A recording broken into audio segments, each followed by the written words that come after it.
Muito boa noite a todos. Agradeço a presença, inicialmente, da doutora Daniela e da doutora Ângela, que vão nos abrilhantar com os conhecimentos de hoje delas, falando sobre os efeitos pós-pandemia da Covid-19 no comércio exterior, certo? Agradeço a todos os palestrantes, a todos os participantes desse seminário. E eu só queria deixar frisado um favor que eu peço a todos que estão acompanhando aí pelo Zoom. Nós temos duas janelas, a de chat e a de um escrito Q&A, que é Question and Answer, né? Eu peço a gentileza de que, se vocês forem fazer perguntas, que centralizem na Q&A para a gente poder visualizar todas e responder a todo mundo, tá bom? Inicialmente, a doutora Daniela irá abrir a explanação, em seguida a doutora Ângela, e aí, ao final, nós vamos responder as perguntas solicitadas, feitas pela parte QIA, tá bom? Peço desculpas para vocês, é a primeira vez que eu estou mediando uma palestra para tanta gente. Estou substituindo o presidente Robson, que está com seus afazeres lá em Brasília, e não pôde iniciar a reunião, mas em breve ele talvez se junte a nós aqui, tá bom? Agradeço mais uma vez a todos a presença. Boa noite. Doutora Daniela, tem a palavra, por favor.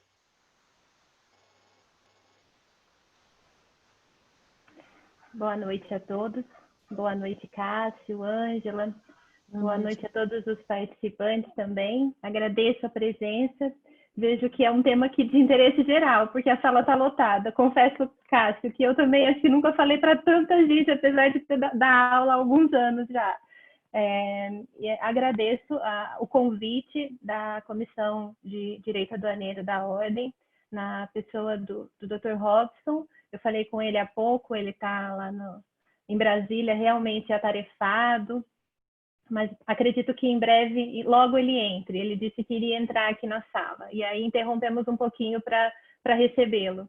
Mas vamos começar, acho que a gente já pode começar. Eu preparei alguns slides. A ideia inicial dessa apresentação surgiu na nossa comissão, tratamos de direito aduaneiro. A ideia inicial era trazer alguns dados, né? Estamos todos perdidos, né? Não só na parte financeira, na parte pessoal, não sabemos o que será, o que vai acontecer. Acho que as palavras insegurança e imprevisibilidade é o que nos ronda nos últimos dias, né? E a ideia aqui é trazer alguns dados. A gente busca alguma segurança. Vários, não só nós, não somos pessoas, não somos somente nós que estamos buscando essa segurança. Órgãos internacionais, órgãos governamentais, eu vou apresentar alguns dados aqui, trazem projeções do passado, do que já é possível mensurar e perspectivas para o futuro, mas assim, o ponto principal são perspectivas. Ninguém sabe o que está por vir. Então, acho que essa é a mensagem inicial. Talvez até se justifique a quantidade de participantes, a gente ter alguma previsibilidade do que pode acontecer, do que vai acontecer. No caso específico aqui, vamos falar um pouco de comércio exterior, mas eu acho que isso se justifica a quantidade de pessoas que já temos aqui na sala, quase 100 pessoas. Eu vou compartilhar com os senhores uma apresentação, então, que eu preparei, com alguns dados. Vamos ver se entra aqui a tela toda. E aí, então, eu começo só para a gente se situar os números que nós estamos falando. Eu comecei essa apresentação no final de semana passado, no domingo, mais especificamente. E no domingo, nós tínhamos 15 mil mortes. Hoje eu atualizei os números. E os números hoje, oficiais do Ministério da Saúde, são 18.500 mortes. Isso de manhã, quando eu fiz a atualização da apresentação. Eu acho que esses números aqui nos chocam, me chocam, porque eu fiz domingo, há 5 dias atrás, eu fiz esses números para a gente se situar do que a gente vai falar nessa apresentação, e são 3.000 mortes em 5 dias no Brasil. É muita gente. Não é só isso. Hoje, o Valor Econômico divulgou uma notícia de um professor da FEA, da USP, fazendo uma projeção sobre lockdown aqui em São Paulo e uma projeção de números de mortes. E essa notícia de hoje do Valor Econômico, nessa projeção desse professor da FEA, ele diz que se o isolamento, as medidas de isolamento social terminarem agora em junho, a previsão é de que em agosto tenham 78.000 mortes. Então, essas 18.000 mortes subiriam para agosto para 78.000 mortes. São números assim que realmente espantam. Em março desse ano, logo no começo de março, eu estive na Receita Federal, também a pedido para uma apresentação de um grupo específico que eu participo, para falar sobre os impactos das importações, porque a China estava parada 2 meses. Então, os impactos das importações de partes e peças de produtos eletrônicos, porque algumas empresas no interior de São Paulo, em Campinas, algumas empresas de produção de eletroeletrônicos estavam parando em razão da redução das importações de eletroeletrônicos. Então, isso foi começo de março. Ninguém previa, no começo de março, nem mesmo as pessoas com quem eu me reuni na Receita, previa que chegaríamos nessa situação e no que estava por vir de afetação na balança comercial, que é um pouco do que vamos tratar aqui. Então, esses números aqui é só para a gente se situar do que a gente está falando. E eu acho que é essa imprevisibilidade, né, então, como eu disse, que geram essa quantidade de números e vários estudos que estão sendo divulgados. O primeiro deles, que eu gostaria de compartilhar com vocês, é um estudo do Banco Asiático de Desenvolvimento, que identificou 3 grandes vertentes dos impactos econômicos que a pandemia pode gerar. São 3 grandes vertentes. Os custos operacionais dos impactos, né, o custo operacional, custos comerciais, a produtividade e os impactos nas contas públicas. O que o Banco Asiático de Desenvolvimento identificou? Identificou de impacto, de grandes vertentes de impacto, o aumento dos custos comerciais, o que é óbvio, né? Em razão da menor movimentação internacional, de menos pessoas, porque mais pessoas estão contaminadas. Se a gente pensar que esse número do professor da FEA hoje no Valor Econômico vai se concretizar, nós estamos falando em menos 78.000 pessoas no Brasil, grande parte dessas pessoas em idade laboral, né, que não só recebem o salário, como movimentam a economia.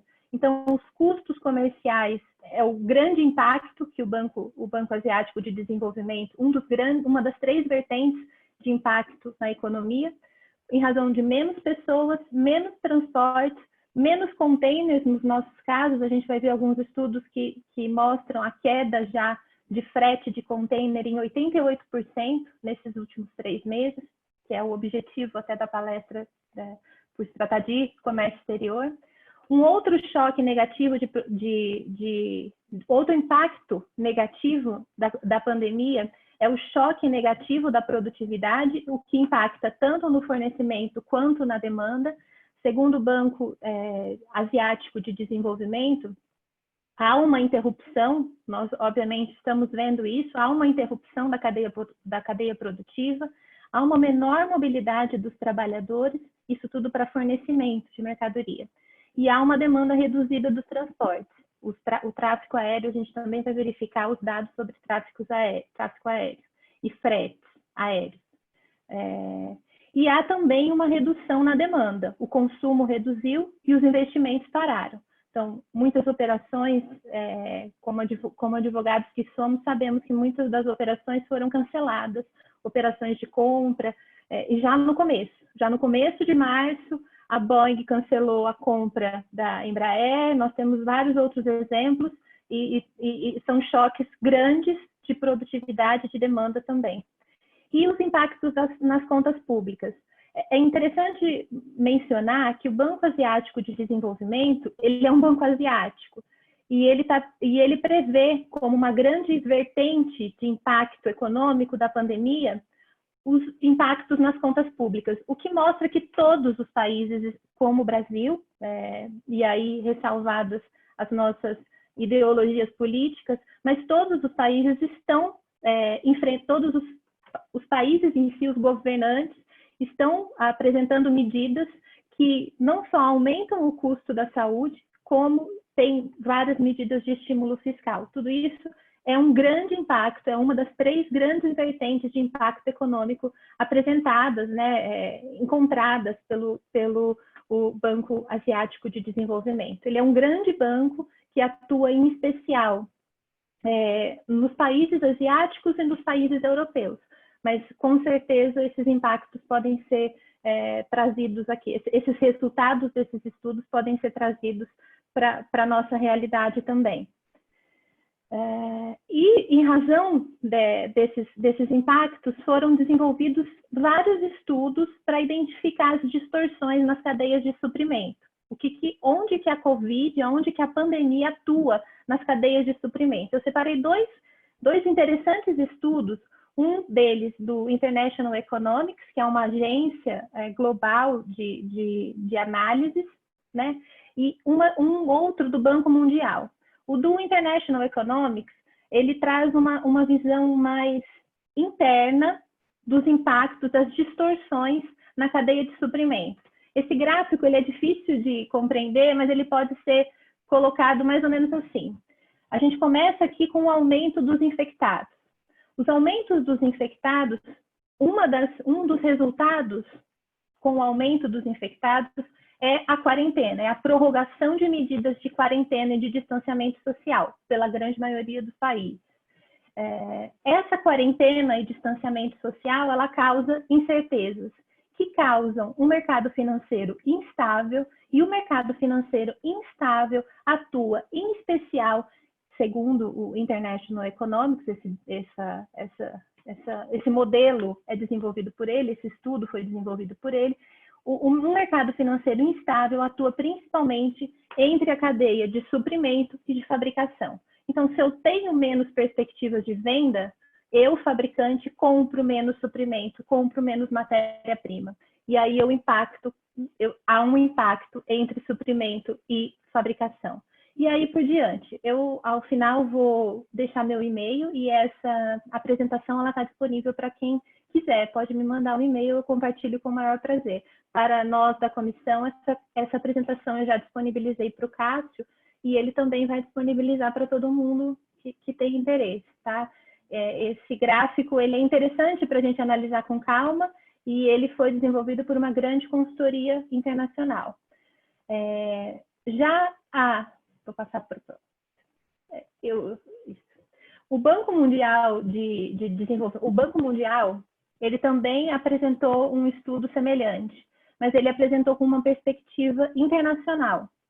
A perspectiva internacional dos impactos da Covid para o Banco Mundial são nas exportações, em razão do custo do comércio internacional. Então, veja, nós aqui da Comissão de Direito Aduaneiro, para o Banco Mundial, um dos maiores impactos da Covid é o aumento do custo internacional, dos impactos para o Banco Mundial. E o trânsito de entradas e saídas reduzidas. Nós vamos ver também que o Brasil eu separei algumas medidas ao final que o Brasil adotou, já publicou, mas existe sim uma redução significativa já, em razão até mesmo de ausência de pessoas nos trânsitos de entrada e saída de mercadoria.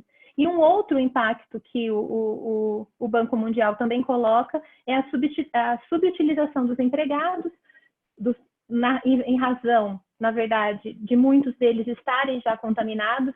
Veja, o Banco Mundial ele tem também, assim como o Banco Asiático de Desenvolvimento, ele tem um foco nos países europeus. E ali a gente já olha para um passado ou um começo de retomada da economia. Então, ele já identificou, dentro dessa realidade dos países europeus, uma subutilização dos empregados em razão das medidas de distanciamento social e uma redução dos investimentos. Isso tudo são impactos que a gente já está sentindo e que a possibilidade de, a gente no Brasil, digo, né, a possibilidade desses impactos serem agravados são infelizmente, eu tenho tido uma postura, inclusive nas redes sociais, de tentar ser o mais otimista possível dentro dessa realidade, mas infelizmente os impactos são negativos e não tem como a gente fugir dessa realidade que já é sentida em países europeus e asiáticos, que a gente também sente, mas ainda é o início do que está por vir. Então, eu trago agora alguns dados interessantes. Em um primeiro momento, o objetivo é fazer um mapeamento geral dos números e depois a gente entrar bem específico na questão do comércio exterior. A Organização Mundial de Turismo, ela fez um cenário no início de março de previsão da redução do turismo mundial. O turismo mundial na Europa, ele representa cerca de 10% em países como Espanha, França e Portugal. E Itália, desculpe, Itália também. Então, assim, são quase 10% do PIB desses países. E a Organização Mundial de Turismo fez um estudo no início de março, nós já estamos falando aí de 2 meses de defasagem desse estudo, que previa, na melhor das hipóteses, uma redução de 58% do turismo esse ano, enquanto que a pior das hipóteses vê um resultado negativo de 78% do turismo. Se nós pensarmos isso em 10% do PIB, em torno de 10% do PIB desses países, é uma redução extraordinária dentro da arrecadação desses países, né? A Organização Internacional da Aviação Civil também fez um comparativo em março entre os voos de 2019 e os voos de 2020 no mesmo período. E aí a gente vê esse tipo de gráfico, que é esse segundo gráfico, com uma redução absurda de tráfego por mês, tráfego aéreo por mês. O Banco Mundial, por sua vez, ele fez uma previsão que foi até divulgada, ele já tinha feito no início da semana, na quarta-feira foi amplamente divulgada, o Valor Econômico divulgou, de um aumento, ele disse que 60 milhões esse ano, 60 milhões de pessoas serão empurradas para a pobreza extrema. O que é pobreza extrema? É a pessoa viver com $1,90 por dia. Isso é considerado pobreza extrema para o Banco Mundial. E 60 milhões de pessoas serão empurradas esse ano para essa condição de pobreza extrema. Veja que no gráfico que ele coloca, esse terceiro gráfico, a previsão era, o fluxo era de queda da pobreza global, né, dessa pobreza extrema. E há um aumento, então, eles alteram esse fluxo global para registrar esse aumento, essas 60 milhões de pessoas empurradas para a pobreza extrema, que é o que eles divulgaram no início dessa semana. E o Programa das Nações Unidas para o Meio Ambiente também fez eu acho esse gráfico aqui, tem alguns números que me chocam, alguns números e algumas informações que me chocam. Esse aqui é um deles. Eles fizeram uma foto da região ali, da Europa, Itália, aquela região, se vocês verificarem, Rússia, Itália, e tem a redução de janeiro para março do aquecimento global, das áreas com aquecimento. Isso nós estamos falando de 2 meses. Isso realmente é um impacto do que não está sendo produzido. É óbvio que para o meio ambiente é uma boa notícia, mas é um impacto de como essa pandemia afetou a industrialização. É uma foto, não são números, porque às vezes a gente desconfia de números, isso são dados, são fotografias, né? fotografias de satélite que mostram a redução do aquecimento global nessa região, divulgada pelo Programa das Nações Unidas para o Meio Ambiente. E o cenário de produção de bens? Como fica o cenário de produção de bens? A Organização Internacional para o Desenvolvimento da Indústria, ela também divulgou, no final de fevereiro, esse não foi nem em março, foi no final de fevereiro, com uma pequena projeção, as industrializações. Veja a China, o traço em azul é a China. A China, ela vinha, obviamente, numa crescente de produção, e em janeiro, que foi o pico da pandemia lá, eles despencaram de produção. As Nações Unidas também, na parte de comércio internacional, ela divulgou dois dados interessantes, dois gráficos interessantes, que é os valores globais e a queda em valor. A maioria dos gráficos que nós temos aqui, elas são em volume. Esse gráfico, ela é em valor. É a queda em valor dos níveis de comércio, dos valores de comércio, né? Do quanto está sendo negociado no mundo em dinheiro e não em volume. E aí a queda é muito maior do que de volume. Nós vamos verificar no Brasil, tem algumas coisas enganam. Nós temos crescimento em alguns momentos, e muitas notícias, na verdade, acho que esse é o ponto. Muitas notícias nos enganam, ou tentam nos enganar. Em alguns lugares, em alguns setores da economia, nós temos crescimento de volume, mas é importante a gente ter em mente, para análise desses dados e para análise da situação dos países, não só do Brasil, que nós temos os volumes, temos que analisar volume de mercadoria, de serviços e valores.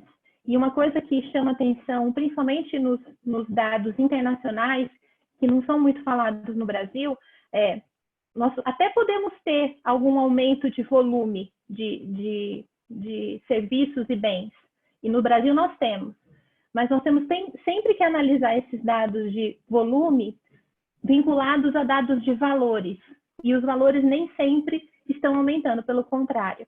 A pandemia é causa e eu não estou aqui fazendo um juízo de valor no sentido valorativo do que eu estou exprimindo, né? da informação que eu estou exprimindo. Mas existe uma tentativa de se reduzir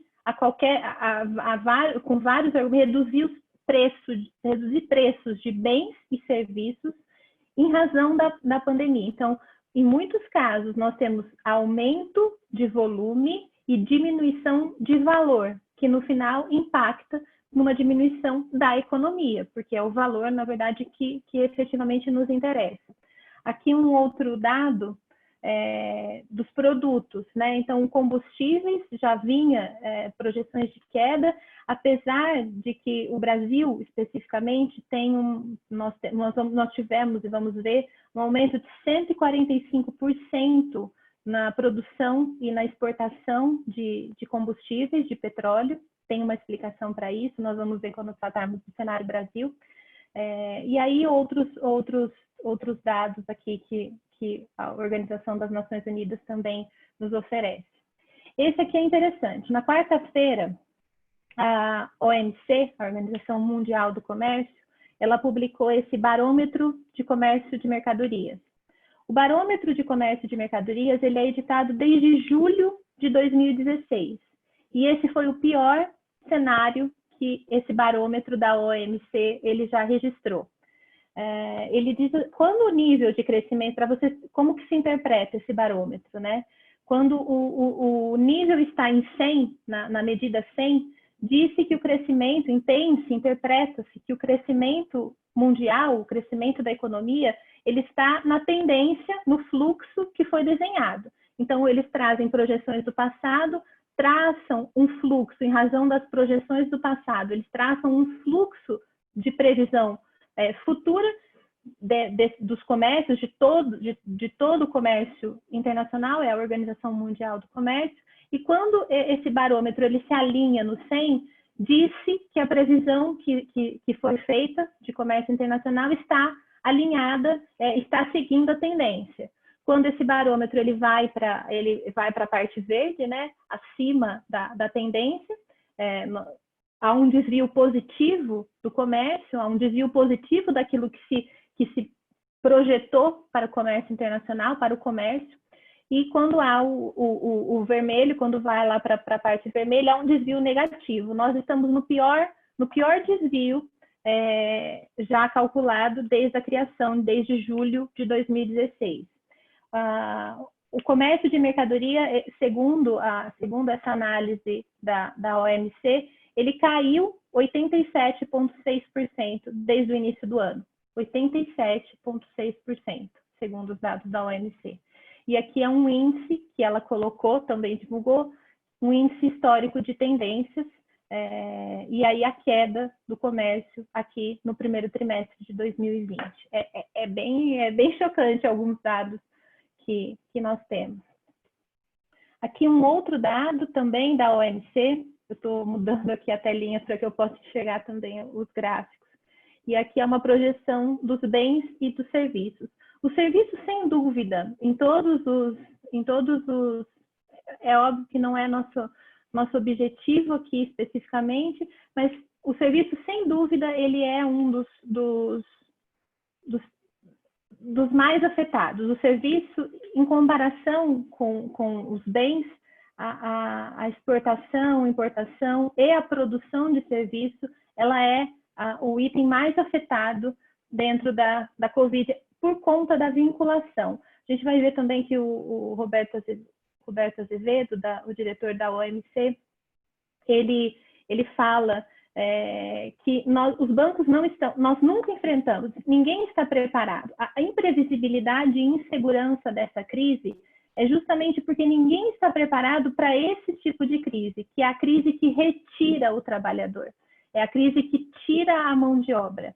Nós estamos preparados para a crise que tira dinheiro, não que tira a mão de obra. Então, dentro dessa perspectiva de serviços, retirar a mão de obra impacta muito negativamente numa projeção de queda de comércio de serviços, né? Comércio não só de mercadorias, mas de serviços. Aqui também é um outro gráfico da OMC, que era um fluxo. Esse é muito interessante, porque se a gente observar a linha cinza, essa linha cinza era aquela tendência lá do barômetro, era a tendência até 2008. Em 2008, a gente tem a primeira crise e uma queda. Então, a gente já não segue mais a tendência inicial de 2000, projetada em 2000. Temos uma crise. Recuperamos dessa crise, seguimos na linha azul, e o fluxo, essa nova tendência do barômetro seria a linha, então, amarela, pontilhada em amarela, que é quebrada agora, que é drasticamente quebrada agora com a pandemia do Covid-19. Nós verificamos aí que a hipótese pessimista dentro dessa projeção, ela é a hipótese vermelha, e a hipótese otimista dessa projeção das distorções dos fluxos comerciais é a linha verde. Em ambos os cenários, a gente tem uma quebra muito maior, e aí que se diz, né, em várias notícias, a pandemia ela é muito pior, a crise atual ela é muito pior que a crise de 2008. Vejamos aqui nesse gráfico, no gráfico emitido pela OMC, que ela realmente é. A quebra em 2020 ela é muito maior do que a quebra de 2008. Seja na hipótese otimista, seja na hipótese pessimista traçada pela OMC. Aqui alguns outros dados relacionados a transportes internacionais. A gente vê nesse primeiro trimestre, divulgado pela Associação Internacional de Transportes Aéreos, no primeiro semestre de 2020, já uma queda de frete aéreo internacional em 88%, e o Instituto de Economia e Logística de Navegação, ele também vê uma queda do frete de containers em 88,5%. Os containers é uma história engraçada. a ISL, ela divulgou um estudo que entre janeiro e fevereiro faltaram containers nos portos, porque os containers ficaram represados na China. Então, os containers eles não conseguiam preencher os containers que estavam lá. Os containers que estavam lá, eles não conseguiam liberar para exportação, e faltou containers no período de janeiro e fevereiro, segundo a ISL, segundo o estudo divulgado pela ISL. De toda forma, a queda do frete, segundo esses estudos, já caiu 88,5%. Outros impactos econômicos. Segundo, de novo, o Banco Asiático de Desenvolvimento, o custo global da pandemia já pode alcançar 8,8 trilhões. Veja que em abril de 2003, a previsão era de 4 trilhões. A previsão pessimista do ADB era de 4 trilhões. Em um mês, pouco mais de um mês, essa previsão já dobrou de tamanho. É justamente a incerteza que nós não conseguimos mais prever, né?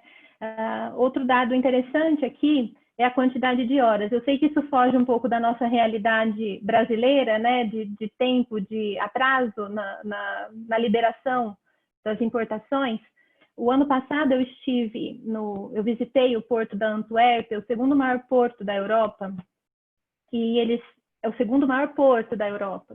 Eles têm uma média de tempo de liberação das importações em 3 horas. É a média do segundo maior porto da Europa, né? Então, é um volume gigantesco. São 3 horas, essa não é a nossa realidade no Brasil, mas são 3 horas para liberação para o desembaraço aduaneiro no porto da Antuérpia. A média, na verdade, dessas horas é de 1 hora, segundo a OCDE. Esse gráfico a gente verifica aqui, nos países europeus. A média é de 1 hora para o desembaraço aduaneiro. E os impactos, a ausência de pessoas, a ausência de pessoas para processar, e a maioria desses portos já são, o processamento é eletrônico do desembaraço, mas a ausência de pessoas e outros fatores da Covid já impactaram em um aumento de quase 1 hora e meia para o desembaraço aduaneiro das mercadorias. Esse também é um gráfico muito interessante, divulgado pelo Banco Asiático de Desenvolvimento, que mostra a diminuição das relações e a alteração das rotas internacionais. Então, ele faz uma comparação entre as rotas e as relações comerciais internacionais em 2017 e as rotas que eram adotadas, e a alteração das rotas, e já os impactos, aqui está errado, é 2020 e não 2000, é 2020 e 2017. Então, é a comparação aqui. E a Moody's, que é uma agência também internacional de informação, ela fez uma perspectiva do comércio internacional, ela divulgou uma perspectiva do comércio internacional, em que ela identifica, né, as altas exposições, as relações comerciais, o comércio com alta exposição, comércio de bens e serviços com alta exposição em razão da pandemia, os moderados com moderada exposição, os com baixa exposição e os segmentos com um potencial positivo de impacto, um impacto positivo em razão da pandemia. E aí acho que vale a gente citar que são as empresas de internet, o varejo online, que cresce muito, e a mineração de ouro. Então, segundo a Moody's, esses são os três segmentos com impacto positivo na economia. Todos os outros segmentos da economia, sejam de prestação de bens ou de serviços, porque temos segurança, temos construção civil, temos uma perspectiva também dos serviços internacionais, todos eles têm exposição, graduadas em baixa, média e alta exposição, mas todos os segmentos têm uma exposição, com exceção desses 3 segmentos que a Moody's divulga. E aí, quais são as perspectivas no Brasil, né? O que a gente tem aqui no Brasil hoje? tem o Roberto Azevedo dizendo, diretor, ex-diretor da OMC, diretor até agosto, por enquanto diretor da OMC, que diz que num cenário otimista, o mundo vai cair, o comércio internacional no mundo vai cair 13%. E num cenário pessimista, esse comércio cai em 32%. E aí eu acho interessante falar reproduzir o que ele coloca aqui, por isso que eu fiz essa transcrição. Ele fala: as causas subjacentes dessa crise econômica são muito diferentes das anteriores. Ele fala: nossos bancos não estão subcapitalizados. O motor da economia estava em forma. A pandemia cortou a linha de combustível do motor, que são justamente as pessoas. A pandemia, o impacto da pandemia, ele não é só o impacto de saúde. Nós vamos ter menos força de trabalho, em especial nos países europeus, que já eram países velhos, com uma população velha. Isso vai impactar a economia. Criam novas oportunidades, mas isso impacta a força de trabalho. É esse ponto que ele coloca no discurso dele. Mas com uma previsão de queda de 13% a 32%. E qual que é o cenário do Brasil? O Brasil tem uma previsão de queda esse ano de exportação, na balança comercial, importações e exportações, de apenas 3% comparado com 2019. E um crescimento esse ano de 46,6 milhões de reais. Milhões de dólares, desculpe. 46,6 milhões de dólares de movimentação, desculpe, uma movimentação de 46,6 milhões. Uma redução, comparado com o ano passado, de apenas 3%, enquanto a previsão mundial mais positiva é de 13%. O mapa, ele já registra, né, nos 3 primeiros meses desse ano, o Ministério da Agricultura e Pecuária e Abastecimento, ele já registra nos 3 primeiros meses desse ano, um aumento de 17,5% dos volumes das exportações. E a Petrobras registrou 145% de aumento nos meses já vividos, né, nos 3 primeiros meses de 2020. Existe uma explicação aqui para o crescimento da Petrobras. No começo de março, junto com a pandemia, nós temos lá a crise no Oriente Médio, uma briga de valores de barril, enfim. E aí é esse ponto que eu volto a comentar com os senhores, porque o aumento do volume não necessariamente significa o aumento do valor que se está recebendo por isso. Os países do Oriente Médio derrubaram os preços do barril abaixo do custo, né, abaixo do custo de produção, e isso com certeza impactou num aumento de vendas também para a gente, o que não significa um aumento em volume de vendas, o que não significa um aumento financeiro de vendas. Não que não houve um aumento financeiro, mas ele não respeitou essa proporção de 145% do aumento de volume, porque os valores caíram em razão da questão do Oriente Médio. E a balança comercial do Brasil? A balança comercial do Brasil, de janeiro, a balança comercial, ela mede as importações e exportações, e a balança comercial de janeiro a abril, ela tem 67 milhões de reais acumulado em exportações, 55 milhões em importações. A gente vê aqui que as exportações, que são o gráfico em verde, as exportações elas não são não estão tão ruins, se a gente fizer uma comparação desde 2009, que é o período que o MIDIC ele divulga aqui nesse relatório. Já as importações, elas também não estão, obviamente elas estão numa tendência de queda alta, mas ainda não atingiram o pior, e as importações elas vão ser, pelo que temos acompanhado, o Brasil ele cresce ou se mantém positivo. Quem vai segurar a balança nacional, na verdade, a balança comercial nacional, são as exportações, são o agronegócio, commodities, que é o que está na moda, né? O que está na moda, é o que vai segurar o comércio, a balança comercial brasileira. As importações elas vão ser drásticas, assim como no mundo todo, vão seguir a tendência, a tendência global, conforme os estudos, conforme perspectivas. Então, as importações elas vão cair, elas vão continuar caindo. No Brasil, ela já era uma tendência de queda, e elas vão continuar caindo. Existem várias explicações também para essa tendência de queda. Uma delas, no mundo, uma delas é a crise entre os Estados Unidos e a China, e isso diminui importações, porque ninguém sabe ainda o que vai acontecer. E a Covid aumenta essa tendência de queda. O que segura, então, a balança comercial brasileira são as commodities brasileiras. Dentre elas, o farelo de soja e a soja têm um crescimento espetacular. A China ficou muito tempo parada, muito tempo em razão do volume de pessoas que ela abriga, né, em razão da população, e sem dúvida as commodities ganham espaço, segundo as notícias, já são 67% das exportações. Esses são os principais, aqui nós temos os principais portos brasileiros, e também temos uma notícia dentro da questão do comércio internacional, uma notícia de ontem, riscos de entraves nos portos no radar dos exportadores. No começo da pandemia, houve uma discussão sobre greve.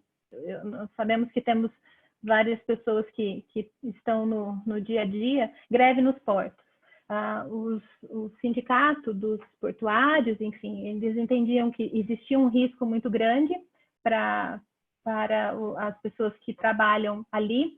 Foi, inclusive, editada naquele momento a medida provisória 945. A medida provisória 945, ela autoriza a contratação livre de vários servidores que trabalham nos portos e nos recintos alfandegados, em razão da diminuição. Então, o governo já se anteveu a qualquer diminuição em portos e em recintos alfandegados e editou a medida provisória 945, que autoriza a contratação, a livre contratação no caso de ausência de demanda, de demanda de pessoas, né, de ausência de pessoas nesses locais. Mas ainda assim existe, nós estamos em plena crise, estamos exportando produtos agrícolas, por exemplo, muito mais do que exportávamos, e há sempre o risco de paralisação.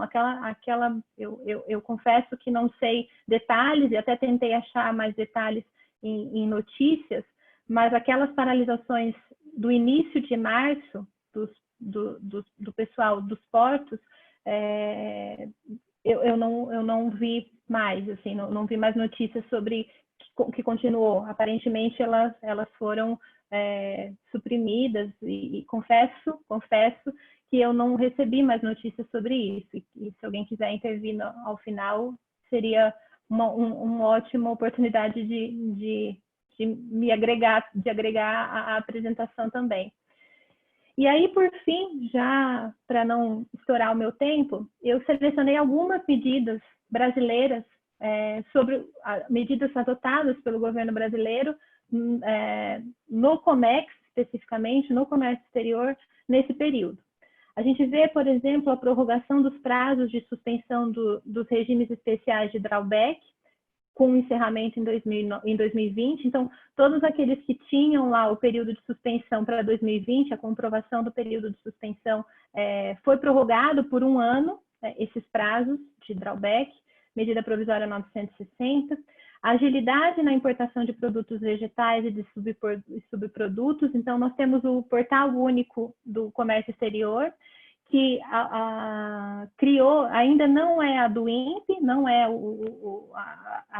a declaração final que a gente espera, mas a gente já consegue, ao invés de 3 sistemas diferentes, a gente já consegue fazer a importação, processar a importação num único sistema. Há uma previsão, quando isso foi feito para as exportações em 2018, a redução foram de, salvo engano, 3 dias para 5 horas, uma proporção assim significativa. Então, isso também vai impactar positivamente nas importações brasileiras.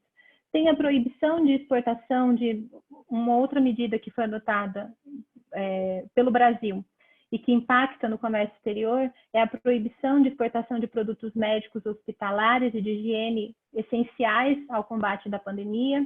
Tem a possibilidade, foram inseridos artigos na IN 680, é uma IN importante para o desembaraço aduaneiro, foram inseridos artigos que autoriza a entrega antecipada, o despacho aduaneiro e o armazenamento prioritário para tudo que esteja relacionado com a pandemia, com a questão da saúde, de emergência de saúde pública. Diversas isenções de impostos, todo dia a gente vê um aumento dos NCMs, dos produtos, um aumento do rol dos produtos beneficiados, com redução de imposto, com licenças de importação de produtos, retirada da obrigatoriedade de licenças de importação. Também verificamos a suspensão do direito antidumping de alguns produtos, como seringas descartáveis e tubos plásticos, que eram produtos majoritariamente importados da China, e a suspensão do direito antidumping para a importação desses produtos. A divulgação de um protocolo de procedimentos para embarque e desembarque de tripulantes. Esse protocolo é muito interessante, é um protocolo publicado pela Anvisa, que determina a quarentena das pessoas que chegam de navios e aviões. Toda a tripulação que chega, ela precisa ficar no Brasil por 14 dias para sair. Está contido nesse protocolo da Anvisa. Também existem, a Agência Nacional de Transportes Terrestres flexibilizou algumas regras para transportes terrestres, e a digitalização dos documentos que instruem o despacho de importação também foi uma outra medida que também busca, editada nesse período de pandemia, e que tem o objetivo de auxiliar o comércio exterior. Eu acho que eram essas as informações, enfim, eu quis trazer um apanhado geral de dados, esse foi o objetivo quando discutimos lá na Comissão de Direito Aduaneiro, uma previsibilidade ainda imprevisível, mas os números que estão sendo divulgados, né, são estudos de entidades relevantes, de autoridades em cada um dos seus assuntos, né, e são números que a gente precisa considerar. Obviamente são perspectivas, como eu coloquei no início, porque ninguém sabe o que vai acontecer. Amanhã, e é o que eu espero, é liberada uma vacina e todas essas perspectivas, elas vão ser alteradas. Ou não, ou a gente não consegue, a gente não encontra essa vacina, ou não consegue distribuir essa vacina, e talvez essas perspectivas se confirmem pelo menos a médio prazo, a curto e médio prazo. Então, eu agradeço novamente a oportunidade de falar e fico à disposição. Eu não vi nenhuma pergunta aqui do chat, mas se tiver alguma coisa eu vou olhar agora e ao final, se eu souber responder, assim eu farei. Muito obrigada. Obrigado, doutora Daniela. Agradeço a sua explanação, brilhante por sinal, muito legal. Anotei vários itens aqui. No final, a gente encaminha, então, esses slides que a doutora vai disponibilizar. Eu já estou na posse deles. Confesso que eu fiquei curioso, viu, doutora, em lê-los antes, mas aguardei a palestra para ler junto com a doutora, tá bom? Um recado aqui do nosso presidente Robson, ele agradece a participação de todos, mandou muito obrigado e também pediu desculpas, mas infelizmente ele realmente não vai poder comparecer. Ele deu uma espiada aqui na sala, viu que estava tudo bem, mas precisou se ausentar já. Como a gente sabe, Brasília está fervendo, né? Então deve estar com bastante coisa para fazer por lá. E para a gente seguir em frente, ali está vendo ainda, acabou de me mandar uma resposta. Ainda bem que eu não falei mal do Bolsonaro. Nós temos, doutora Daniela, nós temos 7 perguntas para a doutora, viu? No final a gente seleciona algumas aqui para a doutora responder, tá bom? Doutora Ângela, por gentileza, Boa noite. a palavra com a senhora. Fique à vontade, tá bom?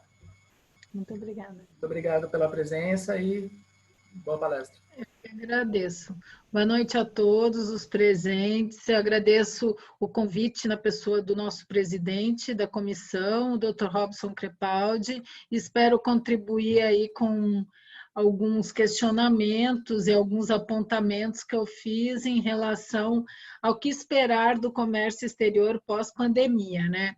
Então, como a própria doutora Daniela falou, o que nós acreditamos que vai acontecer será um novo normal. Não teremos mais a mesma realidade econômica e do comércio mundial a partir da pandemia. Será um mundo antes da pandemia e outro pós-pandemia. E isso vai afetar e já está afetando a dinâmica entre os países e também a dinâmica comercial. Isso até a gente já está vendo em questões de fechamento de fronteiras, os acordos comerciais e a questão do capital, do investimento. Então, a gente já está vendo grandes alterações, né?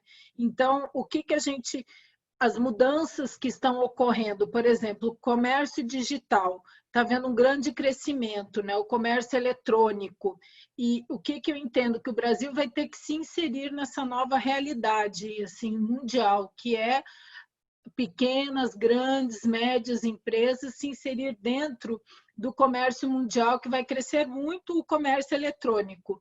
E o que eu vejo? Que antigamente a gente tinha uma divisão muito grande entre o que era produto, o que era mercadoria e o que era serviços. Hoje em dia, com essa digitalização, com esse crescimento da economia e do comércio eletrônico, vai ser muito mais unido isso. Então, assim, até para os advogados vão ter que assim, saber separar o que é o comércio, o que é o serviço. Então, vai ter uma modificação muito grande a partir da pandemia nessas alterações comerciais, né? O comércio digital, a digitalização de documentos também vai ser uma mudança muito grande, que eu acredito que não vai ter mais essa... principalmente no comércio exterior, é muito comum o papel. Isso eu acredito que vai acabar totalmente. Então, a gente vai ter essa digitalização. E também haverá uma diminuição dessa movimentação global. Por exemplo, no Brasil era comum, o empresário vai fechar o negócio, ele vai para a China. E eu entendo que isso vai acabar. Assim como aqui nós estamos reunidos hoje numa reunião, digamos assim, no webinário, vai ser da mesma forma, as operações comerciais vão ser mais via, como a gente está tendo, digitalizado, através de teleconferências. Então, isso vai ser uma tendência muito grande para o próximo momento, que já está crescendo, e acredito que essa é a tendência mundial, não vai mudar mais essa parte. Outra coisa que eu vejo que mudou e vai mudar é essa tendência de depender de um país só, né? O Brasil é muito dependente dos Estados Unidos e da China. Essa tendência de depender de um país já vem mudando. A gente vê assim, o Japão e os Estados Unidos, eles já estão buscando trazer a sua produção para outros países ou realocar a cadeia de suprimentos. Então, assim, a tendência é essa mudança. Por exemplo, a Apple, ela já está tirando uma parte da sua produção da China e está levando para a Índia, né? E assim a gente viu o Japão levando uma parte para a Malásia. Então, a gente vai ver essa realocação da cadeia de suprimentos para diversos países, não apenas focado num país só. Eu acho que essa é a tendência mundial e pode ser uma oportunidade também para a América Latina, nessa realocação, a América Latina ser inserido como um novo local para a produção e para a produção da cadeia de suprimentos. Então, isso eu também entendo que seja uma tendência pós-pandemia. Outra questão que vai estar em voga e já está, o protecionismo e a globalização. Haverá um aumento do protecionismo, né? Ou o Brasil continuará nessa tendência de globalização, até porque o Brasil já assinou vários tratados, tem um acordo de facilitação do comércio que busca agilizar o comércio exterior. Então, o Brasil já vem nessa tendência da globalização. Agora, será que essa pandemia e esse mundo pós-Covid, o Brasil vai ter que voltar e ser mais protecionista? O IPEA, ele fala que estima um aumento do protecionismo no Brasil e em outros países também. Então, isso também é uma questão que a gente tem que pensar se vai haver esse aumento do protecionismo, de medidas antidumping, se isso vai ser uma coisa saudável para o Brasil ou não. Então, assim, eu entendo também que deverá haver uma simplificação do comércio exterior para que o Brasil possa se readequar e se inserir nesse novo modelo global de comércio exterior, né? E com agilidade e simplificação. Então, também uma coisa que eu acho interessante é essa automação, que eu entendo que também deva ocorrer, agilidade, tecnologia e digitalização. São as tendências que eu vejo para o futuro do comércio exterior, são essas: automação, agilidade, tecnologia e digitalização, que o Brasil vai ter que se adequar, tanto às pequenas, médias e grandes empresas, que eu entendo que deve haver essa mudança, ou seja, como haverá mudanças prolongadas no ambiente externo, o Brasil vai ter que se reinventar também, né? E o Brasil deverá se adequar e buscar vencer essa batalha que vai ser prolongada. Eu acho assim que, num primeiro momento, sim, pode haver esse protecionismo, mas gradualmente a gente tem que voltar e lembrar que nós somos signatários de acordos internacionais, assinamos o acordo de facilitação do comércio, e assim a gente tem que continuar nessa inserção do comércio exterior no comércio mundial. Um ponto interessante que eu acho, no sentido de que o II, o Imposto de Importação, é um imposto extrafiscal, ele não tem uma função arrecadatória. Então, nesse momento de crise, e num primeiro momento, ele pode ser um instrumento de regulação. Então, se o Brasil pensar e fazer um planejamento eficaz para alavancar o comércio e também o comércio exterior, pode-se usar o imposto de importação como um contraponto nessa recessão. Eu entendo que pode haver essa possibilidade de se adequar nesse sentido o imposto de importação.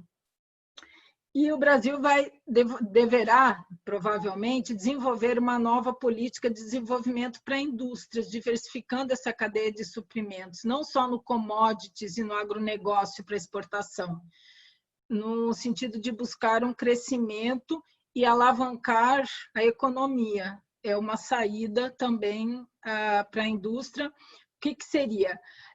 As alíquotas do imposto de importação para insumos, para produtos de produção reduzidos, né? Por exemplo, bens de produção usados. Antigamente, o bem de produção usado, ele tinha um ex-tarifário, alíquota zero. Hoje em dia, não é permitido ex-tarifário para bens de produção usados, sem similar nacional. É uma política que já existia, poderia voltar a existir nesse momento, né?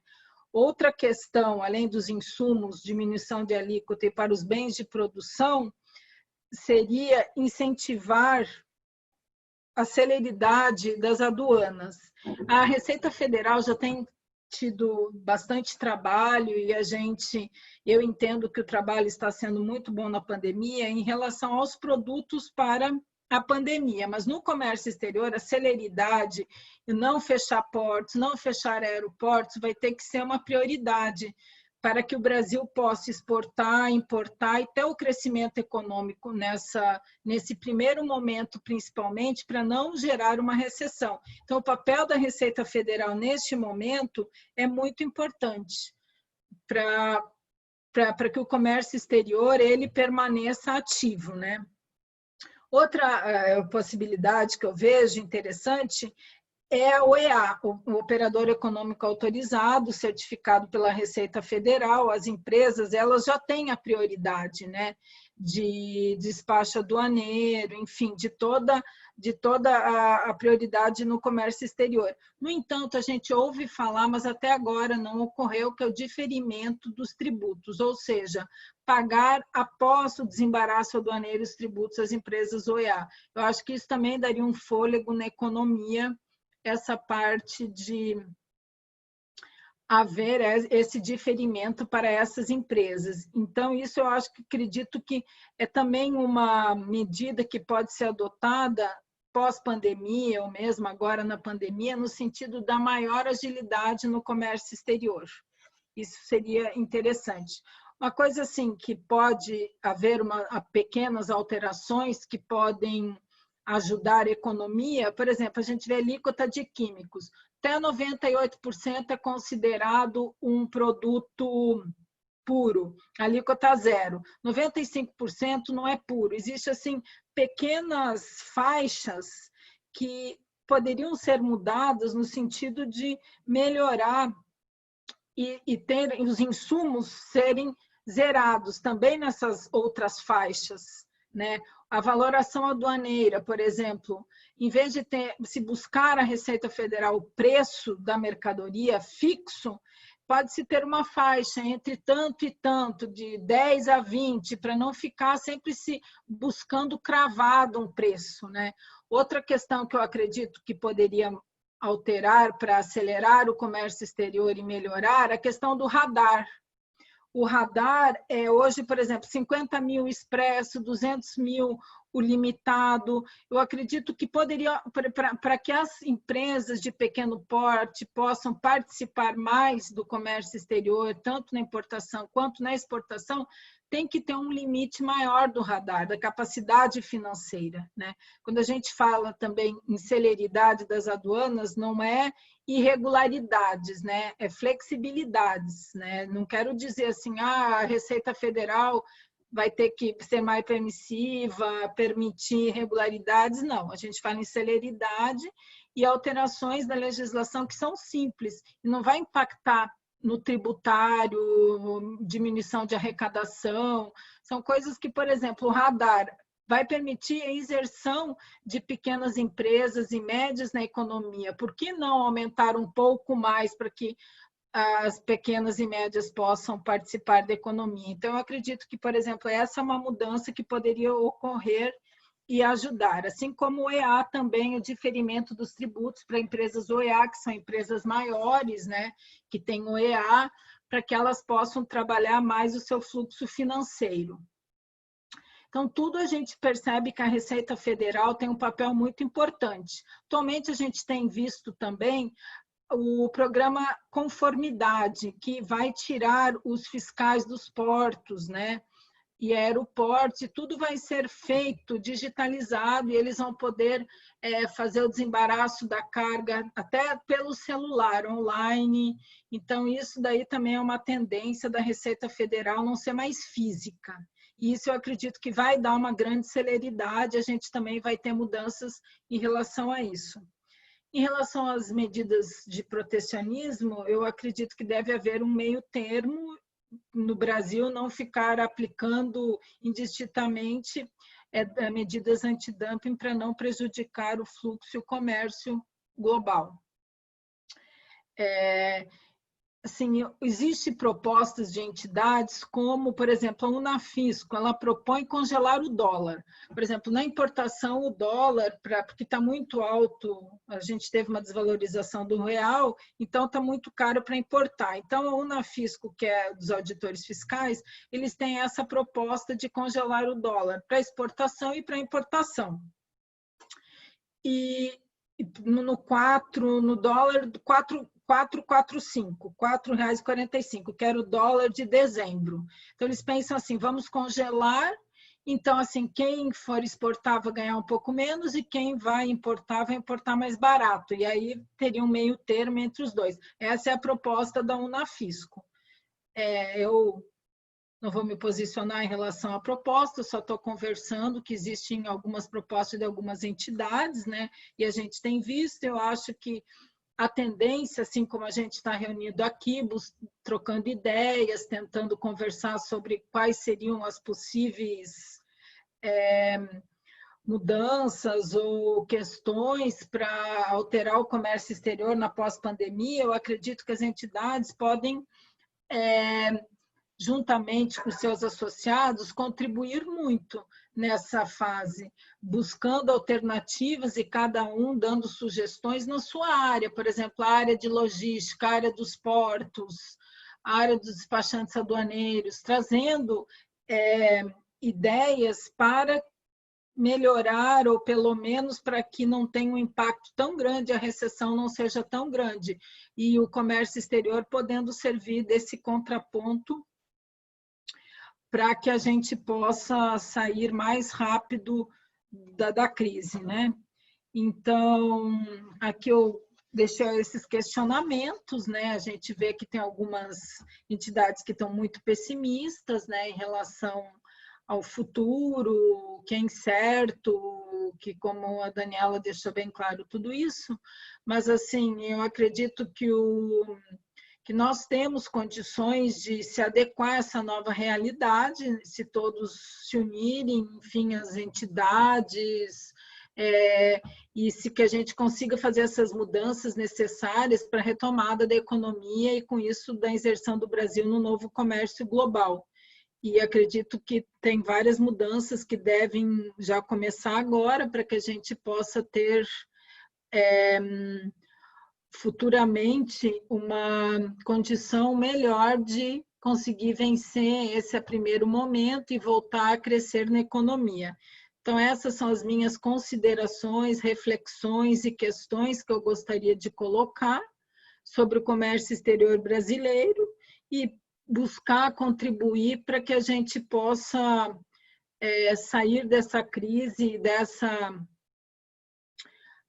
situação de uma forma mais breve e da melhor forma possível. Obrigada e fico à disposição.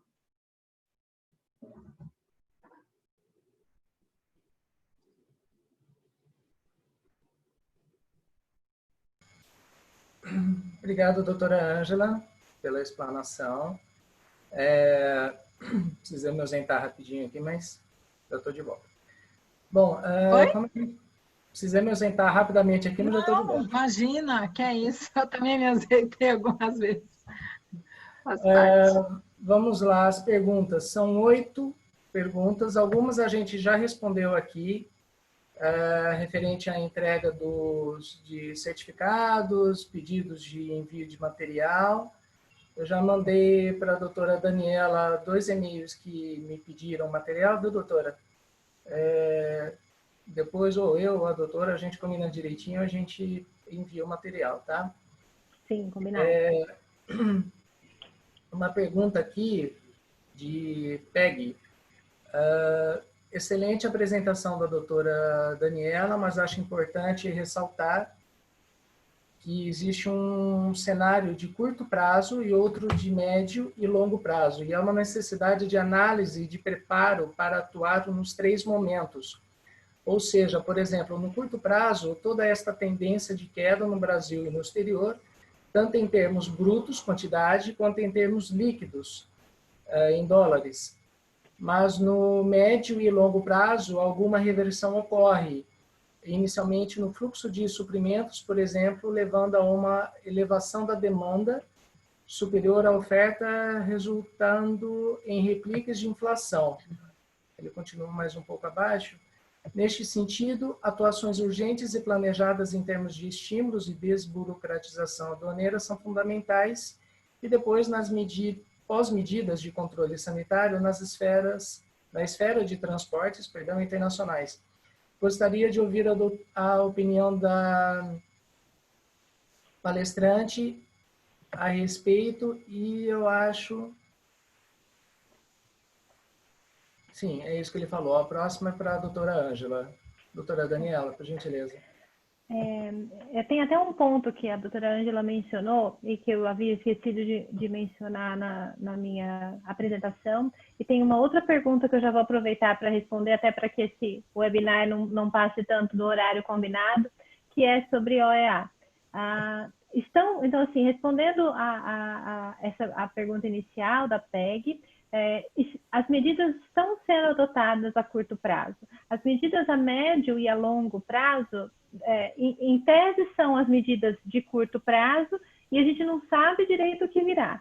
Entrar nessa parte econômica de inflação é uma parte que realmente me interessa bastante, eu tenho lido, mas aí eu acho que nós entramos numa seara muito opinativa politicamente. Então, penso que as medidas de curto prazo que estão sendo adotadas já influenciam, de uma certa maneira, ao menos, se os cenários continuarem da forma como estão, ao menos para o cenário de médio prazo.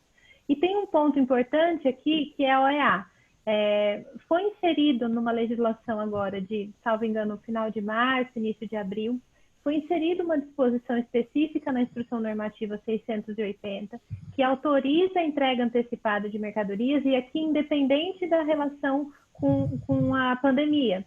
Existe uma autorização de entrega antecipada para empresas com certificação OEA nível 2 de conformidade, e essas empresas elas já podem requerer, de acordo com essa instrução normativa, de acordo com a alteração da IN 680, entrega antecipada. Isso, sem dúvida, é uma agilização do processo do despacho aduaneiro. Isso, sem dúvida, é uma agilização, e essa agilização não está condicionada aos produtos da Covid, aos produtos relacionados à Covid, mas veio na legislação da Covid, mas não há a relação expressa para isso, e é OEA, já é um benefício OEA. A questão da digitalização da documentação que vem acontecendo, como a doutora Ângela muito bem lembrou, também é um benefício, em tese, para atender uma demanda imediata da situação que nós estamos vivendo, mas a médio e longo prazo, isso também vai se perpetuar como um benefício para o comércio exterior. Então, enfim, existem impactos econômicos que ainda, como eu coloquei, penso que são imprevisíveis, sem dúvida, impactos de inflação. Todos os países estão diminuindo o valor da moeda, todos os países estão diminuindo o valor da moeda. Então, assim, a inflação virá, com certeza. Virá mais forte ou menos forte, a depender das tendências políticas que seguiremos nos próximos dias, eu penso, porque todo dia é uma novidade. E eu acho que é isso a resposta, então. Não sei se a doutora Ângela quer complementar alguma coisa. Não tem nada para complementar, não. Perfeito. Bom, vamos lá para mais uma pergunta agora do Dr. Luiz Gaspar. Daniela, obrigado pela abordagem de forma didática e objetiva. Muito prazer em participar. Eu sou Luiz Gaspar, Head de Aduana e Transportes da Dutch Free Shop. Uma pergunta: qual a postura ou tendência de postura da autoridade aduaneira, nossa Receita Federal, frente a todos estes impactos produtivos, caos nas contas públicas, mudança do perfil de demanda e a necessidade de se reinventar em redução de burocracia e com olhar para o comércio exterior pelo prisma de negócios e agilidade efetiva da atividade de Comex e não apenas de fonte de receita tributária, protecionismo, máquina inchada de auditores, processos aristocráticos, por exemplo, e pergunta também compartilhada com a doutora Ângela. Deixa eu ver a pergunta. Nossa, não peguei toda a pergunta. Eu acredito que a Receita Federal, ela já vem tentando se adequar, né? E ela vem tentando se readequar e vem tentando buscar ter essa agilidade, mas eu acredito que ainda precisa de muitas mudanças. É por isso que a gente está aqui dando ideias, trocando experiências, e eu acredito isso ser muito importante para que a Receita Federal venha diminuir a burocracia, né? e dar mais agilidade, tanto que nós falamos do EA, não parar os portos e aeroportos. Então, isso tudo assim será a tendência a curto, a médio, até que as coisas voltem ao normal, né? E qual é desculpa, e a questão do protecionismo, né? A questão do protecionismo, a gente já entra numa questão do MIDIC. Se o MIDIC vai editar normas antidumping ou não, né? Essa é a questão. Se haverá uma proteção da indústria nacional maior ou não. Isso será aplicado pelo Ministério da Indústria e do Comércio, né? Então, assim, não é a Receita Federal em si. Então, essa é a questão que eu tinha falado da globalização e protecionismo. Eu acredito que o Brasil ele é signatário de diversos acordos, inclusive do Acordo de Facilitação do Comércio, que é no sentido de maior agilidade, da simplificação dos procedimentos, e não voltar atrás e fechar mais ainda as aduanas e os aeroportos, enfim, tanto do Brasil quanto do mundo, né? Então, eu não sei se respondi toda a pergunta, mas, enfim, é isso que eu teria a dizer. Que eu sei, é bem longa. Doutora Daniela? Eu queria só fazer uma complementação. Eu penso que a Receita está, assim, preocupada. Eu participo de um grupo na Receita Federal aqui do Tatuapé, e eu penso, como eu mencionei no início da apresentação, no início de março, eu estive lá com alguns auditores e nós para discutir em uma dessas reuniões que é feita, uma reunião que é feita pela Receita Federal de facilitação do comércio, e eles me pediram, nós estávamos preparando no início de março e a reunião foi cancelada em razão das medidas de distanciamento social, mas nós estávamos preparando no início de março uma apresentação sobre os impactos da Covid e o que seria discutido ali, o que poderia ser feito em razão para auxiliar. Nós estávamos naquele momento no seguinte cenário: empresas no interior de São Paulo, de fabricação de celulares para Apple, enfim, algumas empresas já estavam dando férias coletivas no início de março, nós nem tínhamos decretado, nem tínhamos casos, tinha acabado de ser confirmado o primeiro caso no Brasil, final de fevereiro. No início de março, as empresas já estavam, do interior de São Paulo, de eletroeletrônicos, já estavam dando férias coletivas ou revezando turnos de trabalhadores por conta da ausência de matéria-prima. 45% das peças e subpeças de produtos eletrônicos vêm da China, são importados da China. E as empresas não tinham peças naquele momento, início de março. Isso foi detectado pela Receita Federal, que tinha interesse naquele momento, início de março, é importante colocar isso. Início de março, a Receita Federal tinha interesse em entender o que estava acontecendo e como poderia facilitar.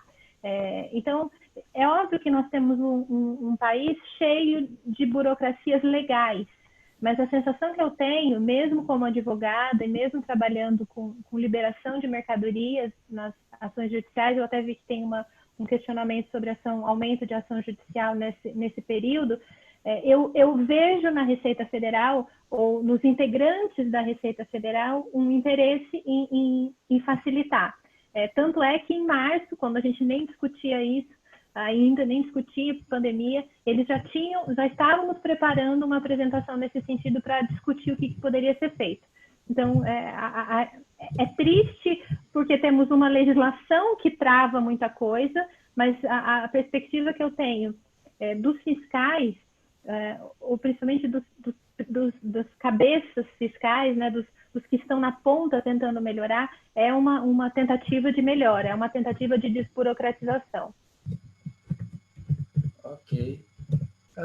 Pessoal, só aproveitando para responder algumas perguntas aqui que estão fazendo pela plataforma EIA, os certificados eles serão enviados, tá, em até 60 dias, ok? E quem desejar o material, eu peço que informe pelo QIA o e-mail, e aí a gente encaminha o material, tá bom? Deixa eu só Licença, eu só vou fazer um complemento à fala. Informamos que a emissão de certificados serão para os que adentraram a ferramenta com o nome completo.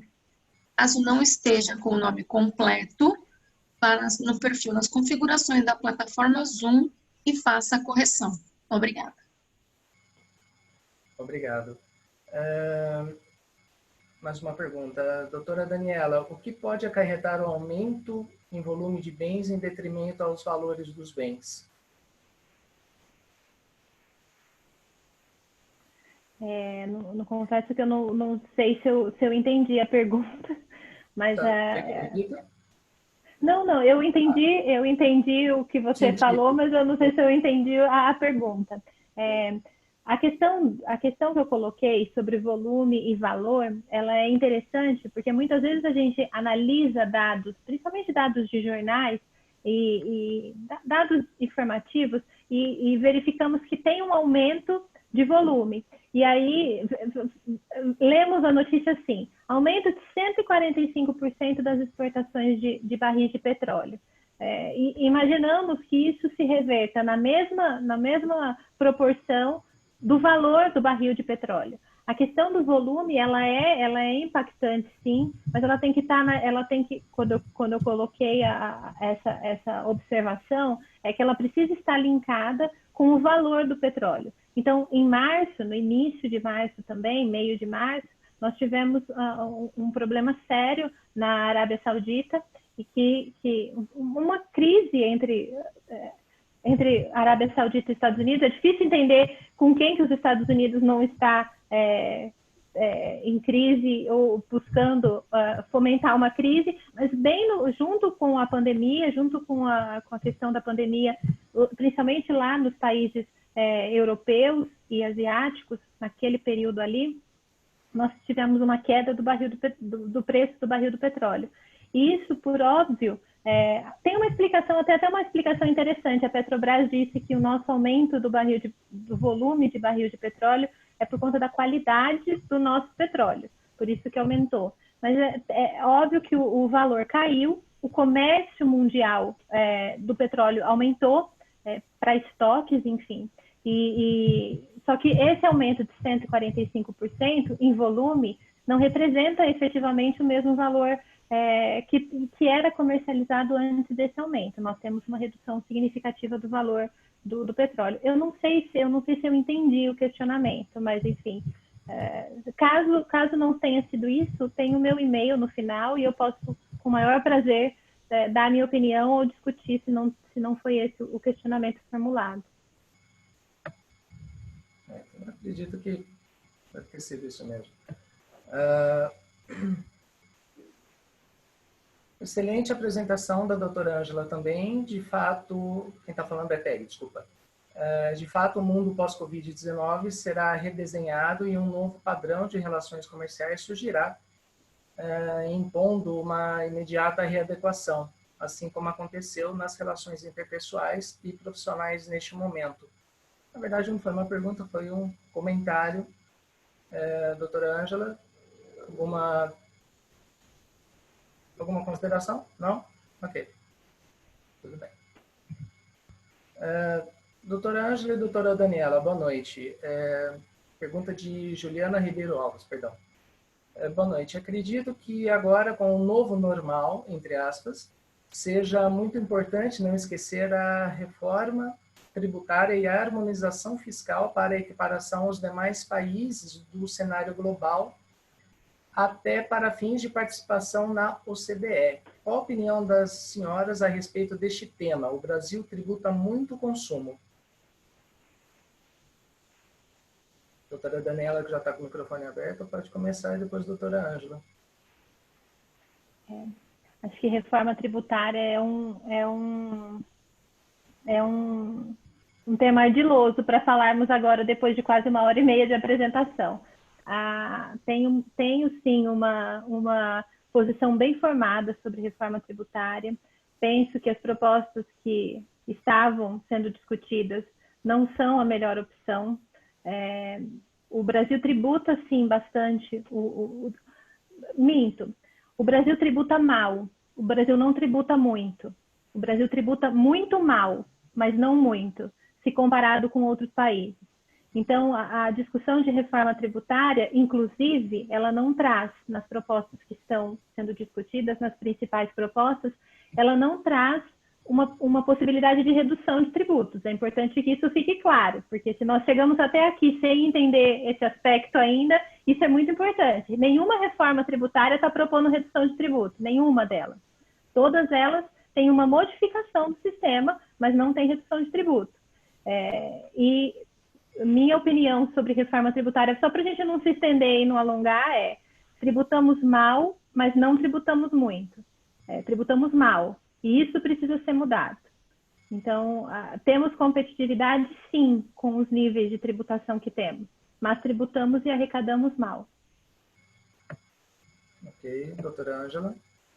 Eu acho que a nossa palestra ela está mais restrita ao comércio exterior, né? E não à reforma tributária. A gente está tentando buscar, assim, exercendo o Brasil no comércio exterior pós-pandemia, né? Não está distrita a nossa palestra aqui discutir um tema, como disse a doutora Daniela, tão ardiloso que merecia mais uma palestra de 10 horas aqui, né? Essa é a minha opinião. Tá, ok. Só avisando, quem está me mandando aqui o e-mail, tá? Eu estou encaminhando para a doutora Daniela e a gente vai enviar para vocês, tá ok?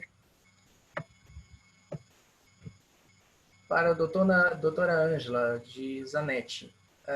E mudanças no ICMS importação? O governo estadual não poderia diminuir a tributação para baratear a importação?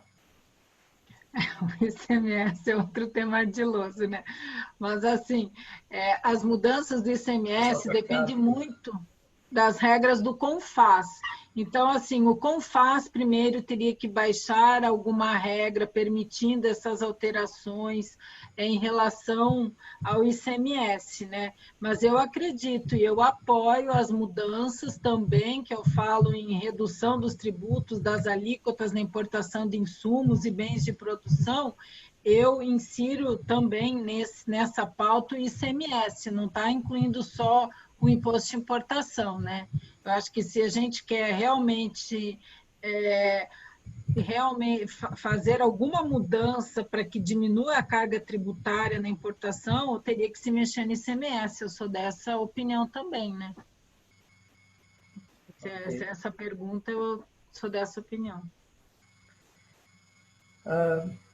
Agora temos um anônimo, não sei quem fez essa pergunta. Queria fazer uma colocação, que os recintos da zona primária e secundária estão com seus limites de armazenagem em torno de 90%. Com certeza isso impactará nas exportações, pois os portos molhados não conseguirão atender as cargas de exportação. Com certeza a Receita Federal deverá atuar para que as zonas primárias sejam passagem, não impactem as exportações com o chamado custo Brasil. Doutoras, fica à vontade de fazer alguma explanação sobre isso. Eu entendo que a Receita Federal, essa pergunta fica dentro daquela colocação que eu coloquei, da maior agilidade da Receita Federal em portos e aeroportos e do não fechamento das aduanas, né? E como a gente está falando, e todos concordam, que haverá uma diminuição do comércio exterior nesse primeiro momento, haverá uma diminuição das importações, então eu não vejo que num futuro próximo isso possa acontecer, porque se a gente está falando de uma redução, né, do comércio exterior, e esse problema nós não vamos, num primeiro momento, ter esse problema de, digamos que os aeroportos, os portos fiquem tudo cheios de mercadoria. Se até hoje a gente não teve isso, não vai ser agora que a tendência é diminuir o comércio, né? Ok.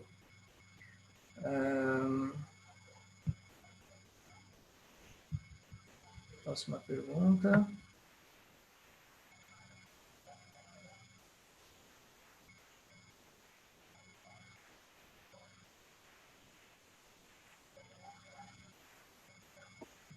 João Luiz, esclareça-nos melhor suas ideias sobre a melhor de regulamentar a reforma do sistema tributário nacional. Aí vai... Aí a palestra para mais... Podemos conversar por e-mail, se vocês quiserem, mas acho que até por conta do tempo, acho que a gente até precisa encerrar, né, Cássio? Não sei qual a sua opinião, mas... Sim, eu acho que sobre a reforma do sistema tributário, acho que a gente pode até deliberar na comissão de fazer um seminário só sobre isso. Sem dúvida. Fazer um seminário novo, um novo encontro, e aí a gente fala só sobre reforma do sistema tributário nacional, tá bom? Perfeito, perfeito. Agora a pergunta do Renato. Gostaria de saber se o aumento de fluxo de informações por meio digital poderia impactar nos números do comércio exterior, caso passe a mudar o perfil de consumo de mídia informacional no planeta. Ele diz, por exemplo, em cursos, acesso à mídia, etc. Entendi. Não entendi a questão. Cara, também não. Questão, né? Ok, eu estou lendo todas para a gente não passar nenhuma, tá? Bom, aí no mais é mais agradecimentos. Os e-mails aqui eu já vou copiar a doutora. Não é isso. Nenhuma pergunta a mais? Aqui respondemos todas, certo? Então tá bom. Pessoal, doutoras, alguma última consideração para fazer? Uma palavra final? Agradeço a oportunidade de participar desse evento online, né? Que num outro momento a gente provavelmente estaria unidos presencialmente, mas tendo em vista essas novas mudanças, estamos aqui todos unidos online. Mas foi um grande prazer revê-los e até a próxima. Uma boa noite a todos e mais uma vez obrigada. Doutora Daniela? Eu agradeço também a oportunidade. É um tema que eu venho estudando, que eu venho acompanhando. Então, agradeço a oportunidade de expor, agradeço à comissão, Cássio, ao nosso presidente Robson, que não pôde participar, e fico à disposição para, caso tenham qualquer dúvida, à disposição no e-mail que eu coloquei no final da palestra e à disposição para compartilhar também a apresentação. Muito obrigada. Ok. Obrigada a todos, boa noite. Gente, boa noite então. Obrigado pela participação de todos aqui nesse primeiro nosso seminário. Queria agradecer a presença de todos e especialmente o pessoal da OAB que está nos assessorando aí há 1h40, em plena sexta-feira à noite, cheio de live acontecendo no YouTube. Então, muito obrigado por vocês nos darem todo esse suporte, viu? E obrigado a todos os participantes, tá? Encerrado o seminário. Muito obrigado a todos. Boa noite.